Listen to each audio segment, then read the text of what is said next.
Alors aujourd'hui on se retrouve pour une nouvelle vidéo et aujourd'hui on se retrouve pour une découverte manga, cette fois-ci sur Kina Earth Chain of Memories, donc la suite de Kina Earth. Pour suivre donc dans l'ordre, c'est vraiment celui-là qu'il vous faut faire en deuxième. Donc juste après le premier, ne faites pas le deuxième. En tout cas moi je ne vous conseille pas de faire le 1, le 2, le 3. Il faut vraiment, pour ma part, les faire dans cet ordre-là, dans l'ordre de l'histoire. Donc faire Kina Earth, ensuite Kina Earth Chain of Memories, ainsi de suite. Je vous montrerai lequel il faut faire la semaine prochaine. Donc, dans le Chain of Memories, qu'est-ce qui se passe? Donc déjà, je vais raconter un peu de la fin du premier, puisque pour aller dans celui-là, c'est juste la suite, il me faut vous raconter un peu la fin. Donc après que Sora et Riku aient pu fermer la porte qui mène donc des ténèbres à la lumière, donc Riku lui a poussé du côté des ténèbres et Sora avec Donald et Dingo lui ont poussé du côté de la lumière, et en sachant que Riku était avec bien sûr Mickey. Donc, la fin du premier, ils n'ont toujours pas retrouvé leur ami, ni pour Dingo et Donald, ni pour Sora. Donc ils sont toujours ensemble et donc ils vont rencontrer justement à la fin de leur périple. Ils sont sur un chemin qui vont, ils l'espèrent, les mener maintenant à leurs amis. Et donc ils découvrent un membre de l'organisation 13. Ça y est, on démarre avec l'organisation 13 qui démarre à partir de Chain of Memories. Ils vont les emmener au manoir Oblivion. Le manoir, ils vont totalement oublier pourquoi de base ils étaient rentrés donc dans ce manoir, jusqu'à oublier la raison pour laquelle ils sont partis en voyage. Donc voilà, ils vont rencontrer plein de membres de l'organisation qui vont leur faire dire des trucs vrais, des trucs pas vrais. Ils vont retourner dans des mondes qu'ils ont été donc dans le premier Kina Earth, où les gens ne vont même plus se souvenir de eux. Enfin bref, très énigmatique le Chain of Memories. Personnellement, je l'ai lu que en manga, donc grâce à ces deux volumes-là, parce qu'il y en a deux. Grâce à ces deux volumes-là, j'ai pu découvrir l'histoire de Chain of Memories, mais je n'ai pas encore joué au jeu alors que je l'ai. En fait, le jeu, c'était un système de combat différent des autres Kina Earth, et j'arrive pas à m'y faire en tout cas pour l'instant. Je ne m'y suis pas remis depuis très longtemps. Donc il faudrait que je m'y mette parce que je ne l'ai jamais fait en jeu vidéo. Donc là, mon avis sera moins tranché, mais je pense que je le noterai aussi 15 sur 20. Alors c'est le peu de trucs que je peux vous dire pour vous laisser du mystère, vu qu'il n'y a que 2 tomes. Il faut vraiment que je vous laisse le mystère de est-ce que ils vont vraiment perdre tous leurs souvenirs, ou est-ce que ça va bien se terminer, etc. etc. Donc voilà, bien évidemment je vais vous lire le petit extrait juste ici.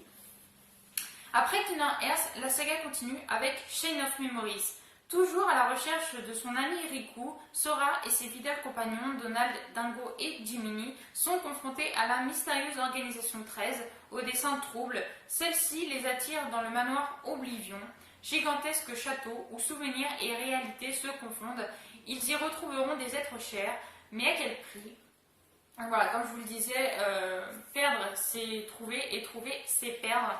En tout cas, c'est ce que ne cesse de lui rappeler le membre de l'organisation 13 qui l'a plus ou moins fait rentrer dans le manoir Oblivion. Donc voilà, on va essentiellement se focaliser sur Sora et Naminé dans Chain of Memories. C'est plutôt Naminé qui est au centre de tout ce qui se passe en fait, puisque Naminé est une sorcière. Voilà, pour vous dire un petit peu ce qui se passe. Bien évidemment, Chain of Memories est aussi, donc comme le premier Kina Earth, il est aussi disponible donc chez Pika Édition. Il est fait par Amano Shiro qui est au dessin et Namura Tetsuya bien évidemment qui est au scénario. C'est un shonen, c'est de l'aventure fantastique. Alors là, on va aussi dans les mondes de Disney et de Square Enix, on trouve des personnages de Square Enix, de Final Fantasy plus ou moins, mais beaucoup moins fréquemment que dans le premier. C'est beaucoup moins centré sur ça, c'est beaucoup plus centré sur l'histoire de Kina Earth profondément, même si bien évidemment on revoit des personnages de Disney et tout ça. Je tiens à préciser, c'est plus basé sur l'histoire de Kina Earth. Et moi, vu que j'ai pas fait le jeu vidéo, franchement, je peux être moins stricte, par exemple. Puisque j'ai découvert l'histoire du Chain of Memories avec ce manga, je suis contente de l'avoir lu, quoi. Tout simplement, puisque je ne l'ai pas encore, comme je le disais, déjà joué. Donc il est sorti au Japon en 2005, mais chez nous il est sorti en 2012. Alors là aussi, on a eu énormément de temps avant d'avoir le manga Chain of Memories chez nous. Il est fini en 2 tomes, donc bien sûr avec ces 2 volumes-là. Et si je devais le noter, je pense que je le noterais quelque chose comme... c'est dur franchement parce que je peux pas me baser sur le jeu vidéo. Je pense que je le noterais peut-être allez 16 sur 20, 16 peut-être même 17 parce que là encore j'ai découvert Chain of Memories grâce à eux. Je les aurais toujours plus ou moins aimés puisque j'ai pu connaître l'histoire de Kingdom Hearts, un bout de l'histoire de Kingdom Hearts grâce à ces mangas, donc quand même j'en suis vraiment contente. Voilà, je vous les reconseille bien évidemment. La commercialisation, là aussi, elle est stoppée, mais dans les magasins ou sur internet, vous pouvez les trouver encore, ou dans les magasins de mangas d'occasion, donc Rockefeller à Bastille à Paris, vous trouverez, c'est le meilleur endroit pour trouver les mangas d'occasion en tout cas. Bien sûr, je vais vous montrer quelques dessins pour vous donner une petite idée, mais si vous avez vu ma première vidéo sur Kingdom Hearts de la semaine dernière, vous avez pu voir un petit peu les dessins. Là, c'est les mêmes, hein, c'est le même dessinateur. Donc voici les dessins. Voilà. Alors, il n'y a pas trop, il n'y a que 2 volumes, donc je vais vous montrer aussi les deuxièmes 2 couvertures. Voici, et là on a Aladdin. Et pour le deuxième, là on a un petit Mickey.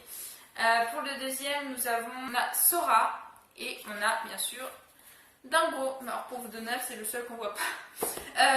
Donc voilà, c'est à peu près tout ce que j'ai à vous dire pour cette revue. Elle sera assez courte. C'est vrai que je vous ai pas trop dit grand chose sur l'histoire du déroulé de Chain of Memories. Mais bon, si vous voulez suivre tous les Kingdom Hearts, bien sûr, je le conseille encore une fois plus en jeu vidéo. Mais si vous voulez suivre, il n'y a que 2 tomes. Donc sincèrement, allez-y. Vous ne le regretterez pas. En tout cas, si vous aimez tout ce qui est Disney, tout ça, c'est sûr que vous ne regretterez pas votre achat.